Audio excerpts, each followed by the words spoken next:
Well, I've got to say, Tucker Carlson, who I've been critical of in the past, is very charming in person. You just heard that hour-long interview with Tucker Carlson, and I'm going to put out a edited video. And by edited, he's not going to be edited, but I'm going to edit in neurotically with Rob Dew and some other people, everything I say being backed up in a 37-minute interview we did today right before we did the live show. And that's going to be out later in the week. But let me tell you, it shows a major sea change in media that somebody like Tucker Carlson would reach out to us about a month ago saying he wanted to come to Austin and go out to dinner with me. And then I said, hey, forget dinner. Why don't you come into the studio and we'll have a debate about a couple things in studio. We've got him on tape freaking out when he saw Building 7 in there on the screen in the TV studio. So this is a big way to reach out to people and a big way to expand the libertarian movement. And we talk about how the libertarians are taking over the Republican Party, how the Republican Party is trying to block that. I mean, we're talking about real solutions here. Obviously, folks, there is just so much news that's up on Infowars.com and PrisonPlanet.com. And I got ready for the radio show at about 7 a.m. at my house today.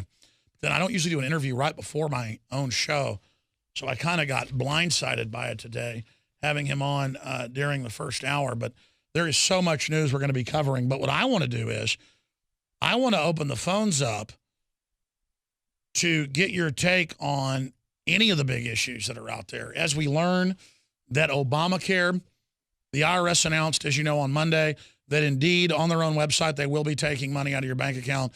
They will be tracking you in the tax return with penalties and interest if you don't, A, get insurance, or B, pay the $5,000 fee. To me, that's bombshell news of the bombshell news. So I covered that Sunday. I covered that on Monday. Here we are on Friday. I'm back covering it. That's basically all I think about what upsets me the most. Why isn't there a move to repeal Obamacare? You got massive layoffs happening. You've got it hurting businesses everywhere. You've got it getting rid of people with pre-existing conditions. You've got it doubling, tripling, quadrupling prices. It is such a nightmare. And if they can get away with that, they can get away with anything. And I'm seeing it hurt people I know. If this thing still keeps going through, we already pay people pretty good around here. I mean, I pay them more than most people in media at their level. And folks, when you get, quote, health care, you end up paying for at least half of it. And there's some pools out there and things, but a lot of my crew already have their health care. Or they're being kicked off of what they had, and it's going up. And it's going to be really hard to keep the number of people we've got and to keep folks at the hours they are. There's a big temptation to cut people and cut their hours so that you can have more people and not have to pay for the health care. Which should be one thing if the health care was $12,000, $15,000 a year, like it was on average just last year. We're looking at $25,000, $30,000 for people a year.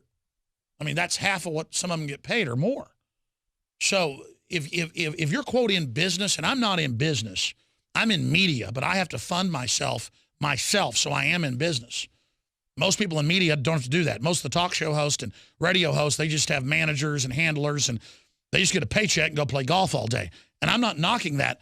I'm in here in the guts of the operation from mail order in 1997 at my house, shipping out, my first film to fund my operation.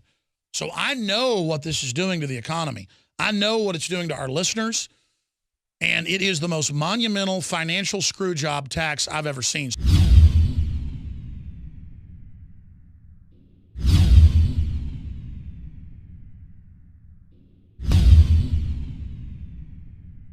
The globalists have controlled the mainstream media for a long time, but now they're expanding, making the weaponization even more vicious and deceptive. All the major networks are state-run. We are partnering this year with the NFL. The NFL has become a political weapon against the Second Amendment and pushes Obamacare. MSNBC tells us that our children belong to the state. We have to break through our kind of private idea that kids belong to their parents or kids belong to their families and recognize that kids belong to whole communities. The brainwashing media machine has been turned up on on high, and it's time for humanity to double down on the true people's media and strike back against the tyrants that are destroying our civilization with their lies and fraud. We are the resistance. You are the resistance. You are the info war. It is more important than ever to realize that we are not the alternative media. We are the true media. The establishment dinosaur press is dying. We are in an information war, and we are losing that war. Join us at InfoWarsNews.com and PrisonPlanet.tv. Members can share their memberships with up to 11 people. By subscribing, you will literally be buying war bonds in the info war to expand our operation in the face of the tyrants. Join us at PrisonPlanet.tv.